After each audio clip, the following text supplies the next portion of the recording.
महला पहला। सो गरीब नवाज साहिब अगले पावन महल्ले विच जिक्र कर रहे ने, जिवें आपां पिछे सरवण कर रहे हाँ कि सच जिहड़ा है वो अलोप हो गया। तां दातार पातशाह इस महला पहला दे विच जिक्र कर रहे ने, लब पाप दुए राजा महता कूड़ होआ सिकदार। ਜਦੋਂ ਪੁੱਛਿਆ ਕਿ ਮਹਾਰਾਜ ਹੋਰ ਕਲਯੁਗ ਦੀਆਂ ਕੀ ਨਿਸ਼ਾਨੀਆਂ, ਜਦੋਂ ਸਿੱਧਾਂ ਦੀ ਬਾਤ ਚੱਲ ਰਹੀ ਹੈ ਕਿ ਮਾਤ ਲੋਕ ਵਿੱਚ ਕਿਆ ਵਰਤਾਰਾ, ਤਾਂ ਸਾਹਿਬ ਉਹਨਾਂ ਨੂੰ ਦੱਸਦੇ ਨੇ। ਫਿਰ ਰਾਏ ਬੁਲਾਰ ਨੂੰ ਵੀ ਕਲਯੁਗ ਦੇ ਕੁਝ ਲੱਛਣ, ਕਲਯੁਗ ਦੀਆਂ ਕੁਝ ਨਿਸ਼ਾਨੀਆਂ ਦੱਸ ਰਹੇ ਨੇ। ਤਾਂ ਦਾਤਾ ਜੀ ਇੱਥੇ ਕਹਿੰਦੇ ਮਹੱਲਾ ਪਹਿਲਾ, ਲੱਭ ਪਾਪ ਦੋਏ ਰਾਜਾ ਮਹਿਤਾ। ਇਸ ਕਲਯੁਗ ਦੇ ਅੰਦਰ ਦੋ ਰਾਜੇ ਹੋ ਗਏ ਨੇ ਕਿ ਲੱਭ ਪਾਪ ਦੋਏ ਰਾਜਾ ਮਹਿਤਾ। ਇਹ ਦੋਵੇਂ ਜਿਹੜੇ ਹਨ ਇਸ ਕਲਯੁਗ ਦਾ ਇਹ ਜਿਹੜਾ ਭਿਆਨਕ ਰਾਜ ਹੈ, ਇਹਦੇ ਦੋ ਮਹਿਤਾ, ਇਹਦੇ ਦੋ ਵਜ਼ੀਰ ਕਹਿ ਲਓ, ਇਹਦੇ ਦੋ ਬਹੁਤ ਨਜ਼ਦੀਕੀ ਅਹਿਲਕਾਰ ਕਹਿ ਲਓ, ਜਾਂ ਇੰਝ ਕਹਿ ਲਓ ਇਹਦੇ ਦੋ ਮੰਤਰੀ ਜਿਹੜੇ ਹਨ ਉਹ ਹਨ। ਜਿਵੇਂ ਇੱਕ ਵੱਡਾ ਮੰਤਰੀ ਮੁਲਕ ਦਾ, ਬਾਕੀ ਛੋਟੇ ਮੰਤਰੀ ਨਜ਼ਦੀਕੀ ਉਹਦੇ। ਤਾਂ ਲੱਭ ਅਤੇ ਪਾਪ ਦੋਏ ਰਾਜਾ ਮਹਿਤਾ, ਕੂੜ ਹੋਆ ਸਿਕਦਾਰ। ਕੂੜ ਜਿਹੜਾ ਹੈ ਸਭ ਕਹਿੰਦੇ ਉਹ ਚੌਧਰੀ ਬਣਿਆ ਬੈਠਾ ਹੈ। ਇਹ ਕਲਯੁਗ ਦਾ ਸਮਾਂ ਇਸ ਤਰ੍ਹਾਂ ਦਾ ਹੈ। ਕਲਯੁਗ ਇੱਕ ਰਾਜੇ ਦੀ ਨਿਆਈ, ਉਹਦੇ ਰਾਜ ਦੇ ਅੰਦਰ ਜਿਵੇਂ ਆਪਾਂ ਕਹਿੰਦੇ ਮੰਤਰੀ ਮੰਡਲ ਦੇ ਅੰਦਰ ਫਲਾਣਾ ਮੰਤਰੀ ਉਹ ਸਿਹਤ ਮੰਤਰੀ ਹੈ, ਫਲਾਣਾ ਖੇਤੀਬਾੜੀ ਮੰਤਰੀ ਹੈ, ਫਲਾਣਾ ਰੇਲਵੇ ਮੰਤਰੀ ਹੈ, ਉਹ ਇਸ ਚੀਜ਼ ਦਾ ਮੰਤਰੀ, ਉਸ ਚੀਜ਼ ਦਾ ਮੰਤਰੀ। ਤਾਂ ਸਾਹਿਬ ਗੁਰੂ ਨਾਨਕ ਪਾਤਸ਼ਾਹ ਇੰਝ ਕਹਿ ਲਓ ਅੱਜ ਇੱਕ ਮੰਤਰੀ ਮੰਡਲ ਦੀ ਉਦਾਹਰਣ ਦਿੰਦੇ ਪਏ ਨੇ। ਦਾਤਾਰ ਪਾਤਸ਼ਾਹ ਕਹਿੰਦੇ ਲੱਭ ਤੇ ਪਾਪ ਇਹ ਦੋਵੇਂ। ਹੁਣ ਲੱਭ ਲੋਭ, ਤੇ ਲੋਭ ਕਾਹਦਾ ਹੈ? ਲੋਭ ਮਨੁੱਖ ਨੂੰ ਪਦਾਰਥਾਂ ਦਾ ਵੀ ਹੈ, ਲੋਭ ਮਨੁੱਖ ਨੂੰ ਵਾਸ਼ਨਾਵਾਂ ਦਾ ਵੀ ਹੈ, ਲੋਭ ਮਨੁੱਖ ਨੂੰ ਨਾਮ ਦਾ ਵੀ ਹੈ। ਪਰ ਇਹ ਭਲੇ ਪੁਰਖਾਂ ਦੇ ਅੰਦਰ ਹੈ, ਸਾਰਿਆਂ ਦੇ ਅੰਦਰ ਨਹੀਂ। ਨਾਮ ਦਾ ਲੋਭ ਕਰਨਾ, ਲਾਲਚ ਕਰਨਾ, ਜਿਹਨੂੰ ਕਲਗੀਧਰ ਪਾਤਸ਼ਾਹ ਕਹਿੰਦੇ ਇਹ ਲਾਲਚ ਹਉ ਗੁਣ ਤਾਉ ਉਚਰਉ। ਪਰ ਆਮ ਮਨੁੱਖਾਂ ਦੇ ਅੰਦਰ ਕੈਸਾ ਲੋਭ ਹੈ? ਸਭ ਨੇ ਬਾਣੀ ਅੰਦਰ ਲੋਭੀ ਮਨੁੱਖ ਦੀ ਇੱਕ ਉਦਾਹਰਣ ਦਿੱਤੀ। ਸਭ ਕਹਿੰਦੇ ਜਿਉਂ ਕੂਕਰ ਹਰਕਾਇਆ ਧਾਵੈ ਦਹਿਦ ਸਜਾਏ, ਲੋਭੀ ਜੰਤ ਨਾ ਜਾਣਈ ਪੱਖ ਅਪੱਖ ਸਭ ਖਾਏ। ਕਿ ਜਿਸ ਤਰ੍ਹਾਂ ਹਰਕਾਇਆ ਕੂਕਰ ਹਲਕਿਆ ਕੁੱਤਾ ਜਿਹੜਾ ਹੈ ਨਾ, ਉਹਨੂੰ ਜਦੋਂ ਹਲਕਾ ਹੋ ਜਾਵੇ ਧਾਵੈ ਦਹਿਦ ਸਜਾਏ, ਉਹ ਦਸਾਂ ਦਿਸ਼ਾਵਾਂ 'ਚ ਫਿਰ ਦੌੜਦਾ, ਕਦੀ ਉੱਧਰ ਨੂੰ ਭੱਜਦਾ, ਕਦੀ ਉੱਧਰ ਨੂੰ ਭੱਜਦਾ।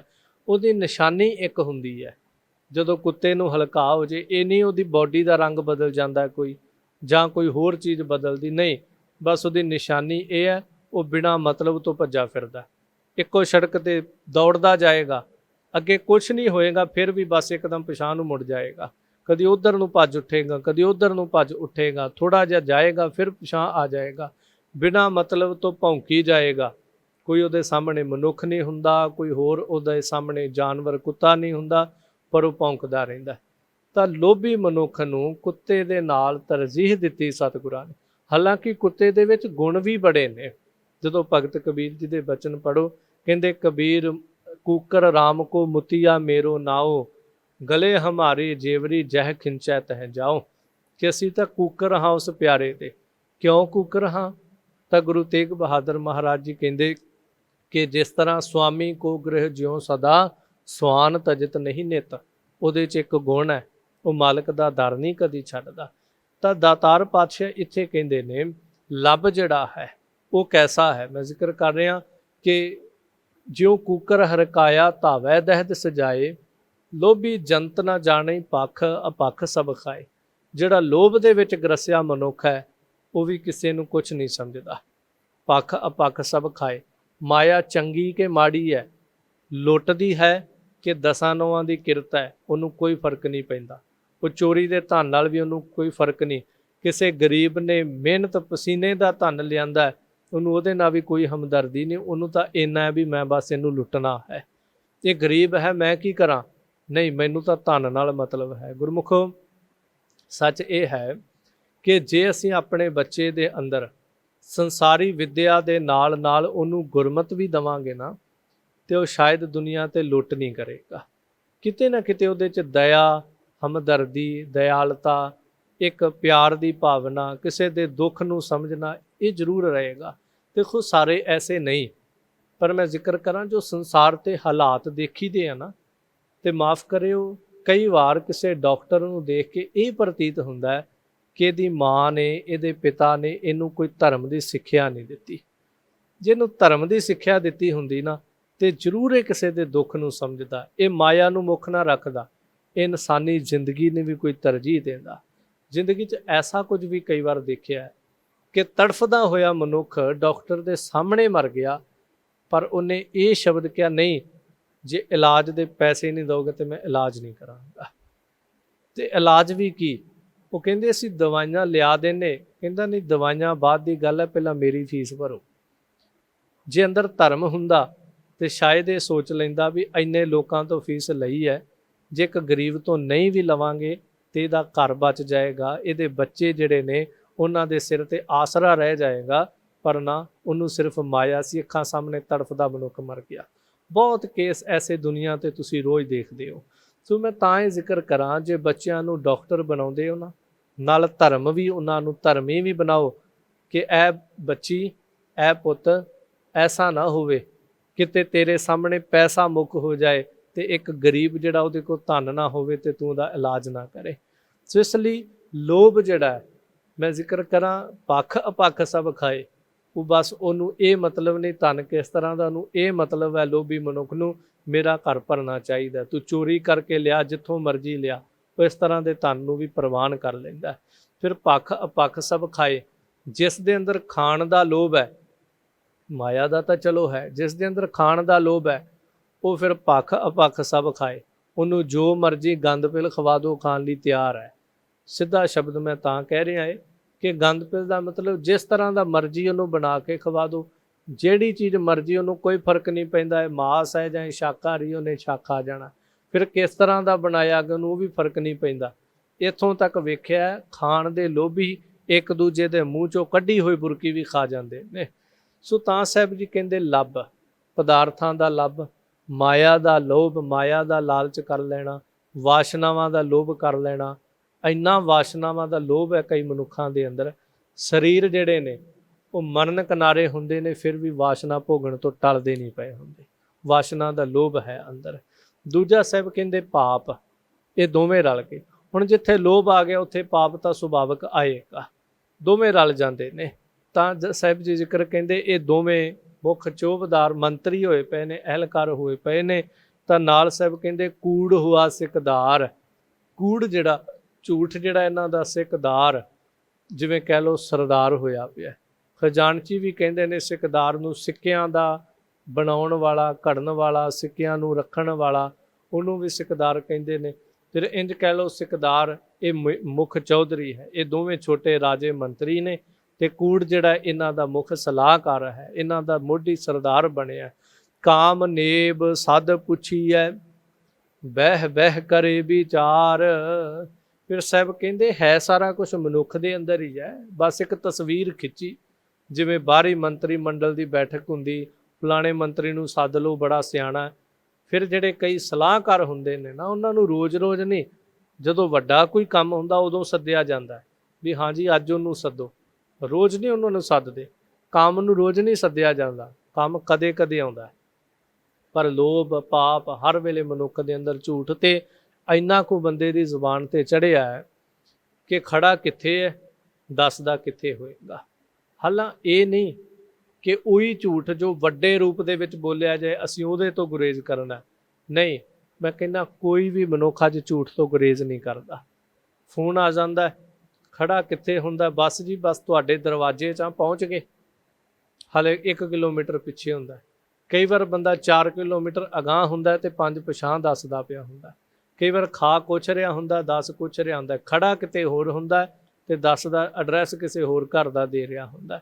ये ऐसा झूठ है जो हर धर्मी मनुख भी बोलदा पिया है। बाकी तो असीं झूठ की व्याख्या करते ना जी, कभी झूठ ना बोलो, किसी के सामने इंज ना करो, कोई जिंदगी का झूठ ना।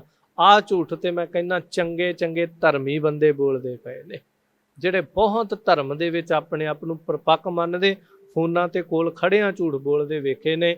एक थां ते पहुँचे नहीं हुंदे ते उहदा जिक्र कर रहे हुंदे असीं उस थां ते पहुँचे हुए हैं जी। सो खैर ये रोज़मर्रा जीवन च आपां देखते हैं। साहब जी जिक्र करते ने कि झूठ जिहड़ा वो इस तरह पसारी बैठा। हुण जदों ये बैठकां सजदियां ने तां किसी विशेष सलाहकार नूं जिवें सद्दिया जांदा है तां सब कहिंदे काम नेब सद पुछीए, फिर काम नूं सद्दिया गया, उहनूं सद करके सद पुछीए, उहनूं पुछिया गया ते बह बह करे विचार। ये सारा मंत्री मंडल जिहड़ा बह के विचार करदा है। ते गुरमुखो सच ये है, अज दे मंत्री मंडल की भी गल करा ना, पहला समा सी मंत्री बह के सलाह करते सी मुल्क नूं तरक्की किवें देनी है। पहले कदी समय सी धर्मात्मा राजे अपने मंत्री नाल सलाह करते सी प्रजा नूं सुख किवें दिता जावे। महाराजा रणजीत सिंह जी मंत्रियों नाल मीटिंग करते तां इस मुल्क दा भला किवें होवे, मेरे पर राज की प्रजा जिहड़ी सुखी किवें होवे, सारियां लोकां दे अंदर खुशी किवें आवे, क्रांति किवें आवे, लोग निरभै हो के किवें जिउण, चोरियां किवें बंद होण, आह चीज़ां जिहड़ियां मुल्क तरक्की दे राह ते किवें तुरे, ये चीज़ां विचारियां जांदियां सी। हुण जो समा चलदा ना, हुण जदों मंत्री इकट्ठे हुंदे ने पता की कहिंदे, मुल्क नूं लुੱਟਿਆ किवें जावे, तूं किन्ने खा गया, मैं जी इन्ने करोड़ दा घपला कर लिया, हुण दस भी मैं किन्ने दा करां, फिर इन्ने तां तूं खा गया, पिछे की बचिया। जां इंज कह लो विचारां ये हुंदियां, इन्नी ग्रांट आउंदी पई है, इन्ने तूं खा ली ते इन्ने मैं खा लांगा, इन्ने कुछ जनता नूं शो कर देवांगे। अज जिहड़ियां मीटिंगां भावें माफ़ करिओ पंचायत दी होवे, भावें शहर दी होवे ते भावें मंत्रियां दी, हाँ कोई एक अद्धा चंगा होवे ते गल वखरी, बहुतांत संसार ते अज यही दिसदी, दुनिया नूं लुੱਟਣਾ किवें, पैसा खाना किवें है, घपला किवें करना है। मैं इन्ने लुकोए सीगे, हुण इन्हां ते पर्दे किवें पाउणे ने, फलाणे नूं पता ना लग जे, हुण उहदे मूँह दे विच बुरकी किवें पाउणी है। इसे तरह की मीटिंग साडे अंदर हर वेले चलदी है, जिन्हों साहब जी कहिंदे काम नूं सद के बिठा लिया, बड़ा मान इज्जत कीता उहदा, क्योंकि जदों किसी ते विशेष सलाह लैनी हुंदी उहदी इज्जत ज़्यादा कीती जांदी। ते बह बह करे विचार, फिर सारे लब भी बह गया, पाप भी बह गया, झूठ भी बह गया, काम भी बह गया, उधरों राजा कलयुग आके बह गया। इन्हां पंजां ने फिर बह बह करे विचार, ये फिर बह करके एक दूजे दे नाल विचार करदे। फिर बह दा अर्थ वह जाना भी है। वह जाना शब्द ते बह जाना शब्द आपां दोनों वरत लैने। बह मतलब रुड़ जाना, वासना दे विच रुड़ के विचार करते हैं एक दूजे दे नाल। जिवें मैं जिक्र किया मंत्री लालच दे वहन विच रुड़ के विचार करते हैं, इन्ना लालच हुंदा है भी 1-2 करोड़ नहीं, मैनूं तां इन्ने करोड़ां चाहीदा, मैं तां इस ग्रांट चों 80% हिस्सा खावांगा। सो इस तरह वासना विच लोभ दे विच बह बह के वह जांदे ने, भुल जाते हैं धर्म, भुल जाते हैं इंसानियत, भुल जाते प्रजा का दुख विचार करते। आ जिन्हां दा जिक्र करते हैं, ये भी जदों साडे अंदर बह के विचार करते हैं तो ये भी फिर साडा भला भुल जाते हैं कि जिस जीव दे नाल असीं जो करन लगे दा की बनेगा। सो खैर विचार की कीती जांदी कि ये प्रजा जिहड़ी है इहनूं लुੱਟਿਆ खसुੱਟਿਆ किवें जावे। काम पुछद, काम की सलाह लई जाती, क्रोध पाप सारे।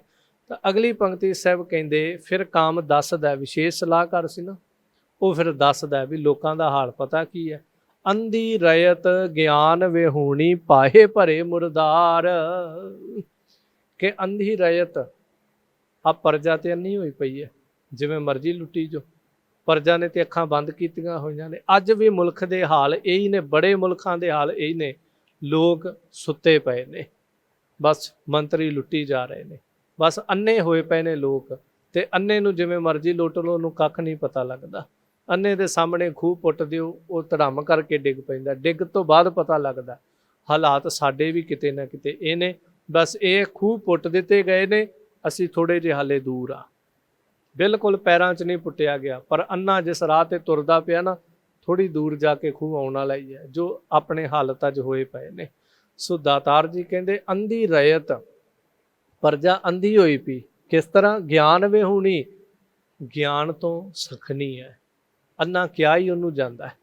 जिन्हों साहब बाणी अंदर कहते ने अंधे एह ना आखी है जिन मुख लोएण नाहे, अंधे से ही नानका खसमोह कुथे जाए।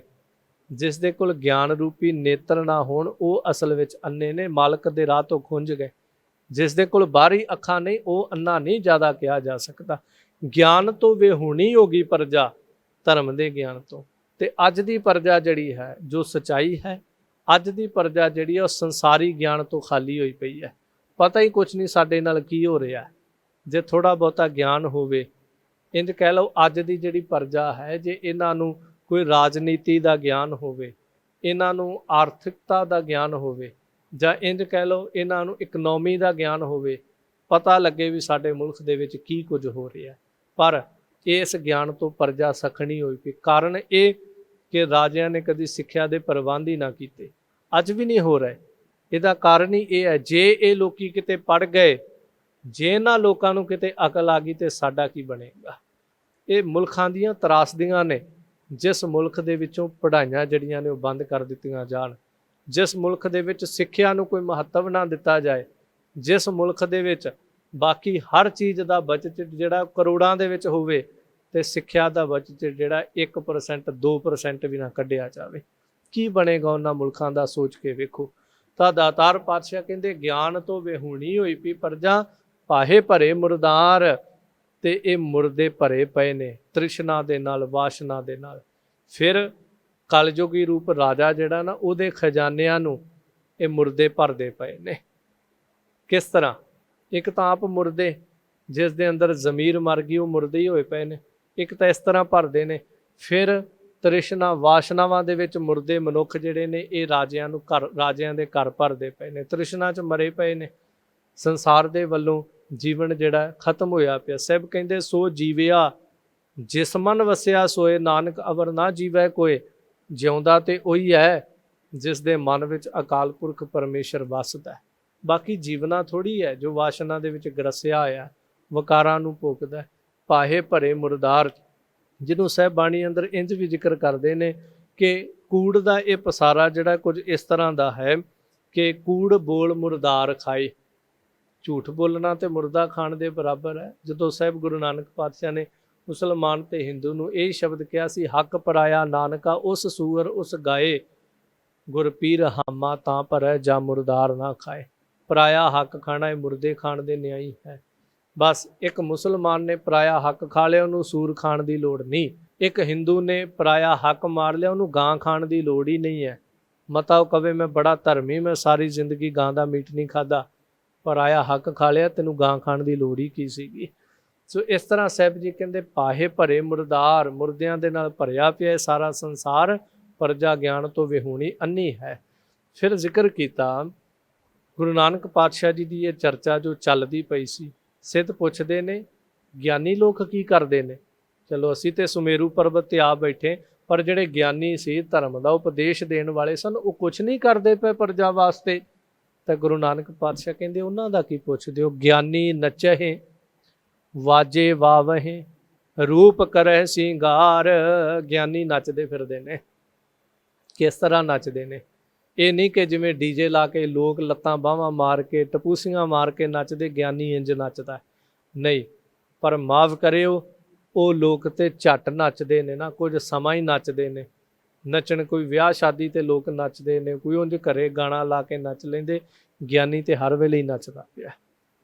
ਇਹ ਸ਼ਬਦ ਜਿਹੜਾ ਹੈ ਖਾਸ ਕਰਕੇ ਜੋ ਸਾਡੀ ਲਾਈਨ ਤੇ ਤੁਰਨ ਵਾਲੇ, ਭਾਵ ਜੋ ਇਸ ਜੀਵਨ ਨੂੰ ਬਸਰ ਕਰਨ ਵਾਲੇ ਲੋਕ ਨੇ, ਥੋੜ੍ਹਾ ਜਿਹਾ ਚੁੱਭੇਗਾ, ਪਰ ਹੈ ਆਪਣੇ ਸਾਰਿਆਂ ਦੇ ਜੀਵਨ ਦੀ ਸੱਚਾਈ। ਕੋਈ ਇੱਕ ਅੱਧ ਨਾਏ ਰਸੀੜਾ ਹੋਏ ਤਾਂ ਗੱਲ ਵੱਖਰੀ ਹੈ, ਪਰ ਸੱਚਾਈ ਸਾਰਿਆਂ ਦੇ ਜੀਵਨ ਦੀ। ਗਿਆਨੀ ਨੱਚਾ ਹੈ, ਇੱਕ ਪਾਸੇ ਕਥਾ ਕਰ ਰਿਹਾ, ਦੂਜੇ ਪਾਸੇ ਟੋਕਰੀ ਦੇ ਵਿੱਚ ਧਿਆਨ ਹੁੰਦਾ, ਲਿਫਾਫਾ ਆਇਆ ਕਿ ਨਹੀਂ ਹਾਲੇ ਤੱਕ। ਇੱਕ ਪਾਸੇ ਕਥਾ ਕਰ ਰਿਹਾ, ਦੂਸਰੇ ਪਾਸੇ ਇਹ ਧਿਆਨ ਹੈ ਸੰਗਤ ਕਿੰਨੀ ਹੈ। ਨਹੀਂ ਜੀ, ਜਦੋਂ ਪੰਡਾਲ ਭਰਿਆ ਹੋਵੇਗਾ ਮੈਂ ਤੇ ਉਦੋਂ ਕਥਾ ਕਰਾਂਗਾ। ਉਹਦਾ ਮਤਲਬ ਇਹ ਨਹੀਂ ਕਿ ਪੰਡਾਲ ਭਰਿਆ ਹੈ ਤੇ ਇੰਨੇ ਲੋਕ ਸੁਣਨਗੇ, 1000 ਬੰਦਾ ਹੋਏਗਾ ਸੁਣਨਗੇ ਤੇ 900 ਬੰਦਾ ਬਾਅਦ ਵਿੱਚ ਅੰਮ੍ਰਿਤ ਛਕ ਲਏਗਾ। ਤਾਂ ਕਰਕੇ ਮੈਂ ਕਹਿੰਦਾ ਵੀ ਇੰਨੇ ਬੰਦੇ ਹੋਣ ਤੇ ਕਥਾ ਦਾ ਫਾਇਦਾ ਹੋਏਗਾ। ਕਮ ਸੇ ਕਮ ਇੰਨੇ ਉਹਦੇ ਵਿੱਚੋਂ ਗੁਰਸਿੱਖ ਸੱਜ ਜਾਣਗੇ, ਸਿੰਘ ਸੱਜ ਜਾਣਗੇ, ਸਿੱਖੀ ਧਾਰਨ ਕਰ ਲੈਣਗੇ। ਨਹੀਂ, ਗਿਆਨੀ ਵਾਸ਼ਨਾ ਵਿੱਚ ਨੱਚਦਾ ਹੈ। ਜਿੰਨੀ ਸੰਗਤ ਜ਼ਿਆਦਾ ਹੋਏਗੀ ਓਨੀ ਮਾਇਆ ਜ਼ਿਆਦੀ ਆਏਗੀ। ਇੱਥੋਂ ਤੱਕ ਨੱਚਦਾ ਪਿਆ, ਇੱਕ ਕਰਕੇ ਦੂਜੇ ਥਾਂ ਦੇ ਉੱਤੇ ਸਾਈਆਂ ਪਕੜੀਆਂ ਹੋਈਆਂ। ਮੈਂ ਫਿਰ ਜ਼ਿਕਰ ਕਰਾਂ, ਸਾਰਿਆਂ ਦੀ ਗੱਲ ਨਹੀਂ, ਪਰ ਕੁਝ ਐਸੇ ਨੇ ਜਿਨ੍ਹਾਂ ਨੇ ਸਿਰਫ ਧੰਦਾ ਸ਼ਬਦ ਵੀ ਨਹੀਂ ਕਹਿ ਸਕਦੇ। ਹੁੰਦਾ ਨਾ ਵੀ ਧੰਦਾ ਬਣਾ ਲਿਆ, ਰੋਟੀਆਂ ਕਾਰਨ ਪੂਰਾ ਤਾਲ, ਉਹ ਧੰਦੇ ਤੋਂ ਵੀ ਟੱਪ ਚੁੱਕੇ ਹੁੰਦੇ ਨੇ। ਇਸ ਤਰ੍ਹਾਂ ਦੇ ਵੀ ਜੀਵਨ ਜਿਹੜੇ ਨੂੰ ਸੰਸਾਰ ਤੇ ਵੇਖੇ। ਸਭ ਕਹਿੰਦੇ ਗਿਆਨੀ ਨੱਚੈ, ਗਿਆਨੀ ਤੇ ਆਪ ਵਾਸ਼ਨਾਵਾਂ ਦੇ ਵਿੱਚ ਨੱਚਦਾ ਪਿਆ, ਉਹਦਾ ਤੇ ਆਪਣਾ ਅੰਦਰ ਨਹੀਂ ਟਿਕਦਾ ਪਿਆ। ਵਾਜੇ ਵਾਵਹਿ, ਵਾਜੇ ਵਜਾਉਂਦੇ ਪਏ ਨੇ। ਕਿਸ ਤਰ੍ਹਾਂ? ਇੱਕ ਵਾਜੇ ਆਪਣੇ ਨਾਮ ਦੇ ਵਜਾਉਂਦੇ ਪਏ ਨੇ, ਵਾਜੇ ਵਾਵਹਿ, ਨਾਮ ਦੇ ਵਾਜੇ ਵਜਾਈ ਜਾਂਦਾ, ਆਪਣੇ ਮੂੰਹੋਂ ਆਪਣੀ ਉਸਤਤ, ਆਪਣੇ ਮੂੰਹੋਂ ਖੁਦ ਮੀਆਂ ਮਿੱਠੂ ਬਣਦਾ ਪਿਆ।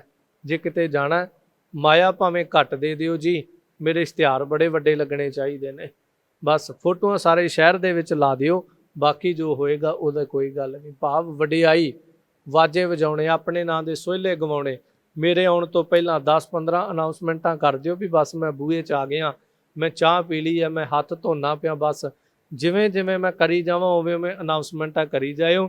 ਬਸ ਜੀ ਸਾਹਮਣੇ ਆ ਗਏ ਨੇ, ਜੋੜਾ ਲਾ ਦਿੱਤਾ, ਹੁਣ ਹੱਥ ਧੋ ਲਏ ਆ, ਹੁਣ ਆ ਗਏ ਨੇ, ਬਸ ਪਹੁੰਚ ਗਏ ਨੇ, ਮੱਥਾ ਟੇਕ ਦਿੱਤਾ, ਬਸ ਨਾਂ ਦੇ ਵਾਜੇ ਵਜਾਉਂਦੇ ਨੇ। ਤੇ ਰੂਪ ਕਰਹਿ ਸ਼ਿੰਗਾਰ, ਸਾਹਿਬ ਜੀ ਕਹਿੰਦੇ ਤਨ ਦੇ ਉੱਤੇ, ਸਰੂਪ ਦੇ ਉੱਤੇ ਸ਼ਿੰਗਾਰ ਨੇ। ਮਾਫ ਕਰਿਓ, ਉਹਨਾਂ ਸ਼ਿੰਗਾਰ ਤੇ ਕਈ ਵਾਰ ਸ਼ਰਮ ਆਉਂਦੀ ਹੈ, ਸਿੱਧੇ ਜਿਹੇ ਸ਼ਬਦ ਮੈਂ ਵਰਤਦਾ, ਉਹਨਾਂ ਸ਼ਿੰਗਾਰ ਤੇ ਇੱਕ ਇਸਤਰੀ ਨਹੀਂ ਕਰਦੀ ਜਿੰਨਾ ਇੱਕ ਗਿਆਨੀ ਕਰਦਾ ਪਿਆ। ਪਰ ਉਹਦੇ 'ਚ ਉਹਦਾ ਵੀ ਕਸੂਰ ਨਹੀਂ, ਅੱਜ ਵਿਕਦੀ ਪਰਸਨੈਲਿਟੀ ਪਈ ਹੈ।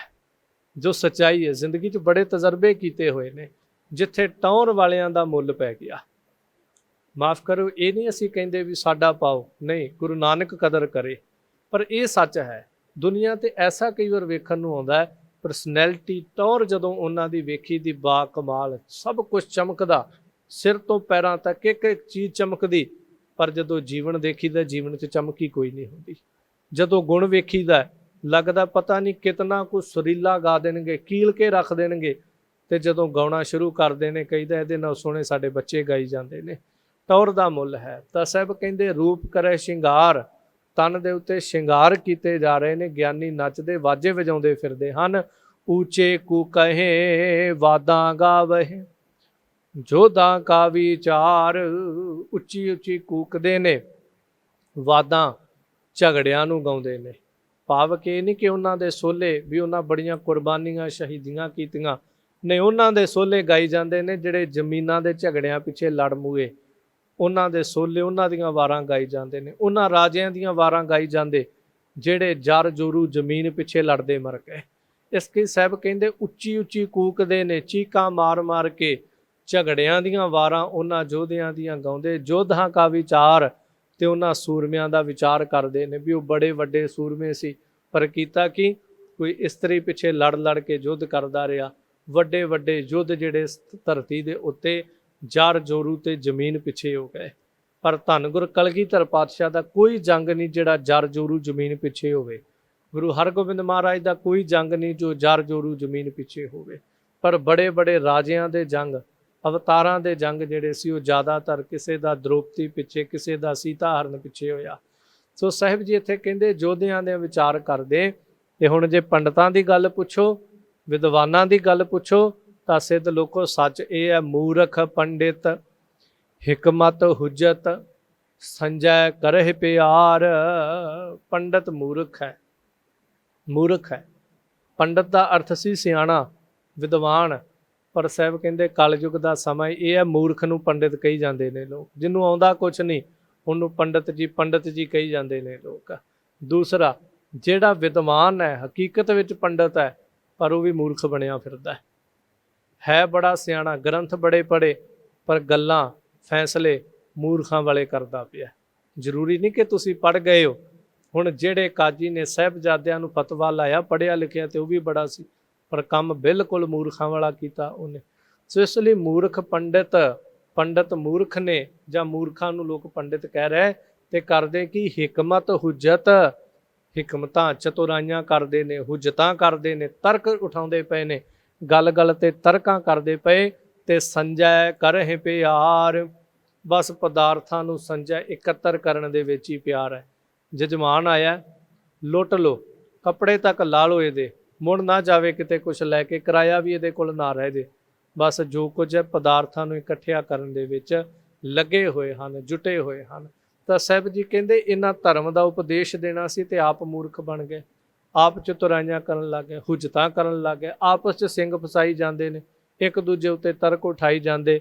ਤੇ ਘੱਟ ਸਾਡੇ ਵਾਲੇ ਵੀ ਨਹੀਂ ਹਨ, ਸਾਡੇ ਵਾਲੇ ਆਪਸ ਦੇ ਵਿੱਚ ਇੰਨੇ ਕੁ ਉਲਝ ਗਏ ਇੱਕ ਦੂਜੇ ਤੇ ਤਰਕ ਉਠਾਉਣਾ ਤੇ ਗੱਲ ਬਹੁਤ ਛੋਟੀ ਸੀ, ਗੁਰੂ ਸਾਹਿਬ ਦੇ ਉੱਤੇ ਤਰਕ ਉਠਾਉਣ ਲੱਗ ਪਏ, ਗੁਰੂ ਕੀ ਬਾਣੀ ਤੇ ਤਰਕ ਕਰਨ ਲੱਗ ਪਏ, ਗੁਰੂ ਕੇ ਪਾਵਨ ਇਤਿਹਾਸ, ਫਿਰ ਗੁਰੂ ਕੇ ਇਤਿਹਾਸਕ ਅਸਥਾਨਾਂ ਤੇ ਤਰਕ ਕਰਦੇ ਨੇ। ਕਿਉਂ ਕਰਦੇ ਨੇ? ਕਿਉਂਕਿ ਜਿੰਨਾ ਤਰਕ ਉਠਾਵਾਂਗੇ ਉਹਨੇ ਫੇਮਸ ਹੋਵਾਂਗੇ, ਉਹਨੇ ਲੋਕ ਜੁੜਨਗੇ, ਉਨੀ ਸਪੋਰਟ ਕਰਨ ਵਾਲੇ ਹੋਣਗੇ ਤੇ ਉਨੀ ਮਾਇਆ ਵੱਧ ਇਕੱਠੀ ਹੋ ਜਾਏਗੀ। ਸਿਰਫ ਇਹਦੇ ਮਗਰ ਸੱਚ ਦਾ ਹੋਕਾ ਦੇਣ ਵਾਲੀ ਕੋਈ ਗੱਲ ਨਹੀਂ, ਬਸ ਇਹ ਹੈ ਵੀ ਲੋਕਾਂ ਨੂੰ ਗੁੰਮਰਾਹ ਕਰੋ ਤੇ ਸੰਜੈ ਕਰੇ ਪਿਆਰ, ਪਦਾਰਥਾਂ ਨੂੰ ਇਕੱਠਾ ਕਰਨ ਦੇ ਵਿੱਚ ਪਿਆਰ ਕਰੋ। ਇੰਝ ਦਾਤਾਰ ਪਾਤਸ਼ਾਹ ਜੀ ਕਹਿੰਦੇ ਧਰਮੀ ਪੁਰਖ ਜਿਹੜੇ ਨੇ ਉਹ ਆ ਸਾਰਾ ਕੁਝ ਕਰਦੇ, ਗਿਆਨੀ ਇਹ ਕਰਦਾ ਤੇ ਉੱਚੀ ਉੱਚੀ ਕੂਕ ਕੇ ਵਾਦਾਂ ਗਾਉਂਦੇ ਪੰਡਤ ਮੂਰਖ ਹੋ ਕਰਕੇ ਇਹ ਹੁਜਤਾਂ ਜਿਹੜੀਆਂ ਹਨ ਸੋ ਕਰਦੇ ਪਏ ਹਨ। ਇੰਝ ਸਾਹਿਬ ਜੀ ਇਸ ਤਰ੍ਹਾਂ ਉਹਨਾਂ ਸਿੱਧ ਲੋਕਾਂ ਨੂੰ, ਇਸ ਸੰਸਾਰ ਦੇ ਲੋਕਾਂ ਦੀ ਹਾਲਤ ਇਸ ਪੰਕਤੀ ਤੱਕ ਇੰਝ ਵਰਣਨ ਕਰ ਰਹੇ ਹਨ।